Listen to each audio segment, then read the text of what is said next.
Assalamualaikum warahmatullahi wabarakatuh. Aizaunal kiram, ashabu qonatu Majelis Ulama Indonesia. Sanuqadimu lakum nasro, akobarul waki bimadinati bikasi halian, makum sinta. Madinatu bikasi fil akbari minha. Mengawali berita hari ini, setelah menunggu setahun lebih, Tri Adianto akhirnya dilantik menjadi wali kota Bekasi definitif. Pelantikan berlangsung di Gedung Sate Kantor Pemerintah Provinsi Jawa Barat, Senin 21 Agustus 2023. Tri yang masa jabatannya akan berakhir 20 September bulan depan, sempat menjadi pelaksana tugas atau PLT Wali Kota Bekasi sejak Januari 2022. Menggantikan Rahmat Effendi yang tersangkut kasus korupsi dan ditangkap Komisi Pemberantasan Korupsi atau KPK. Tri Adianto dilantik Gubernur Jawa Barat Ridwan Kamil sebagai Wali Kota Bekasi definitif masa jabatan periode 2018 sampai 2023. Kepada Tri, Kang Emil sapanya meminta agar terus meningkatkan pelayanan publik demi kesejahteraan warga Kota Bekasi. Pelayanan harus dimaksimalkan di sisa masa jabatannya untuk menyelesaikan semua persoalan di Kota Bekasi, termasuk juga persiapan pemilu 2024. Tri sebelum menjadi wakil wali kota berpasangan dengan Rahmat Effendi, terakhir menjabat Kepala Dinas Pekerjaan Umum dan Bina Marga Pemkot Bekasi. Karena mendaftar sebagai wakil wali kota saat itu, ia harus mengundurkan diri dari aparatur sipil negara atau ASN dan terjun ke politik. Berita selanjutnya, analis politik dari Universitas Nasional atau UNAS, Selamat Ginting mengungkapkan fanatisme berlebihan dalam mendukung partai politik atau parpol maupun calon pemimpin nasional dan pemimpin daerah dalam pemilihan umum atau pemilu 2024 berpotensi menimbulkan radikalisme yang membahayakan keutuhan bangsa dan negara. Ia mengungkapkan hal itu dalam acara Kenduri atau Kenali dan Peduli Lingkungan Sendiri Desa Damai yang diselenggarakan Badan Nasional Penanggulangan Terorisme atau BNPT dan Forum Koordinasi Pencegahan Terorisme atau FKPT DKI Jakarta di Kelurahan Cawang, Jakarta Timur. Menurutnya, radikalisme adalah suatu paham yang dibuat oleh sekelompok orang yang menginginkan perubahan atau pembaharuan sosial dan politik secara drastis dengan menggunakan cara-cara kekerasan kepada kelompok yang berbeda pandangan, termasuk pandangan atau pilihan politik. Jangan sampai para pendukung parpol maupun pendukung calon pemimpin nasional atau daerah menggunakan kekerasan kepada orang atau kelompok yang berbeda, termasuk kekerasan melalui bullying, tindakan agresif yang dilakukan berulang di media sosial dengan kalimat yang tidak etis. Radikalisme, lanjut Ginting, merupakan perilaku yang menghendaki perubahan drastis dengan mengabaikan aturan, hukum dan bertujuan merealisasikan target-target tertentu, termasuk mengubah situasi sosial politik tertentu dengan cara yang menyalahi ketentuan yang disepakati suatu bangsa dan negara.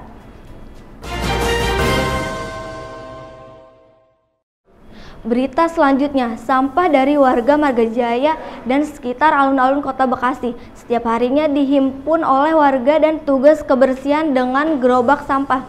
Kemudian semua sampah ini nantinya diangkut dengan menggunakan truk sampah dan dibuang ke TPA Bantar Gerbang. Hanya saja, kendati sampai truk menumpuk, pengangkutan tidak dilakukan setiap hari. Salah seorang petugas sampah, Fajar, 28 tahun, mengatakan masih banyak warga atau pengunjung alun-alun yang suka membuang sampah sembarangan, padahal tempat sampah sudah tersedia di lokasi. Fajar juga mengatakan perharinya ia bisa membuang 8 kantong sampah. Ujar Fajar Senin 21 Agustus 2023.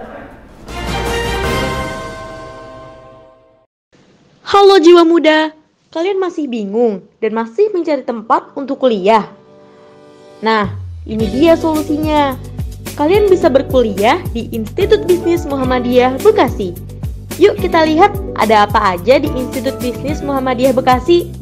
Pertama, kita disambut dengan lobi dan juga ruang pendaftaran untuk kalian calon mahasiswa baru Institut Bisnis Muhammadiyah Bekasi.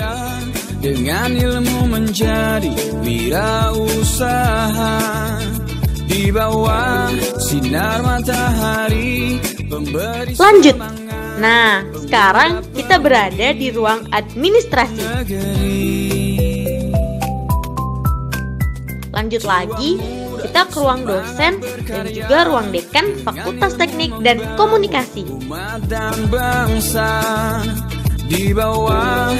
Nah, ini dia ruang kelas untuk para mahasiswa belajar mengikuti perkuliahan dan juga kantin untuk kalian para mahasiswa bersantai sejenak setelah perkuliahan.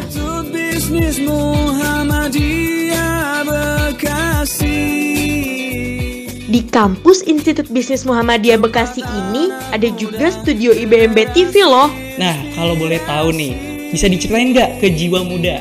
IMM itu apa sih? Ya, mungkin Jiwa Muda IBM. Saya bisa menjelaskan hanya mungkin sedikit ya, Mas. Ya. Muda-mudi berkreasi,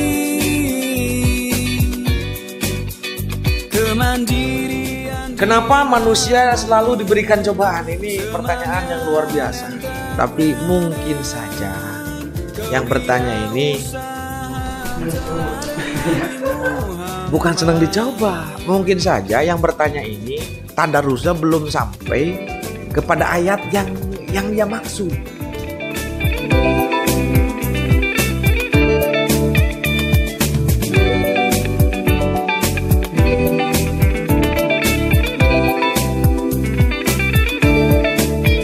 Jiwa muda semangat berkarya, dengan ilmu membangun umat dan bangsa. Di bawah sinar matahari memberi semangat, menjadi pencerah dunia. Institut Bisnis Muhammadiyah Bekasi. Oh iya, para jiwa muda, kampus Institut Bisnis Muhammadiyah Bekasi juga memiliki gedung baru loh. Yuk kita intip di dalamnya. Institut Bisnis Muhammadiyah Bekasi. Nah, kita disambut dengan lobi dan juga musola untuk kita beribadah nih jiwa muda. Lanjut lagi, ada juga ruang rapat para dosen-dosen Institut Bisnis Muhammadiyah Bekasi. Bagi kalian yang hobi membaca buku, di sini juga ada perpustakaan loh. Banyak sekali buku-buku pelajaran yang bisa kalian baca untuk menambah wawasan dan pengetahuan kalian. Tadi kita sudah lihat kampus A dan kampus B Institut Bisnis Muhammadiyah Bekasi.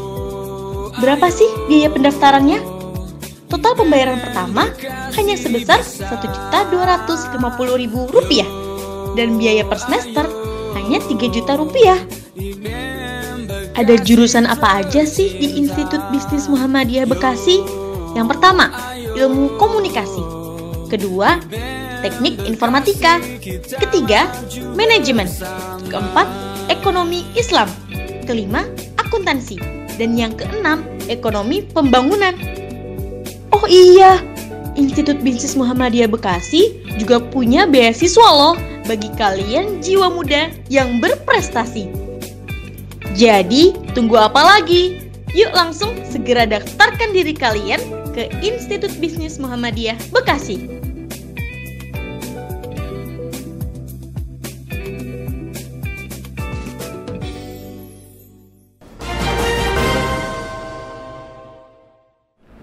Kembali lagi bersama saya, Sinta. Berita selanjutnya, memerankan sebagai nenek lengser. Itulah yang dilakoni Oom Komalasari pada acara HUT ke-78 Kemerdekaan RI pada Ahad, 20 Agustus 2023. Dia adalah warga Payangan Jatisari, Kota Bekasi. Kesenian Sunda yang diperankan Oom yaitu menjadi nenek lengser yang menyorot penonton dengan keunikan dan kehebohan yang diperankannya. Acara yang berlangsung dari pukul 08.00 sampai 11.00. Ia mengatakan bahwasannya acara ini sangat berkesan karena bisa mewakili Kecamatan Jatisari untuk ikut serta dalam acara karnaval Pesona Nusantara Bekasi Keren 2023. Mengakhiri berita hari ini, pedagang ayam potong Pasar Family Indah mengeluh tentang harga ayam yang merangkak naik jauh dari harga normal. Seperti biasa, harga ayam potong naik sejak 5 bulan terakhir. Harganya saat ini berkisaran 50 sampai 60 ribu rupiah per kilogram. Dari sebelumnya 35 sampai 40 ribu rupiah per kilogram. Beruntungnya kenaikan harga ayam potong ini tidak berimbas pada daya tarik pembeli. Penjualan tetap ramai seperti biasa, walau terkadang ada keluhan dan protes dari para pembeli tentang harga yang mahal. Pada Senin 21 Agustus 2023. And that was the news for today. Stay tuned Bekasi City in the news, aktual and up to date. I am Sinta, see you in the next time. Wassalamualaikum warahmatullahi wabarakatuh.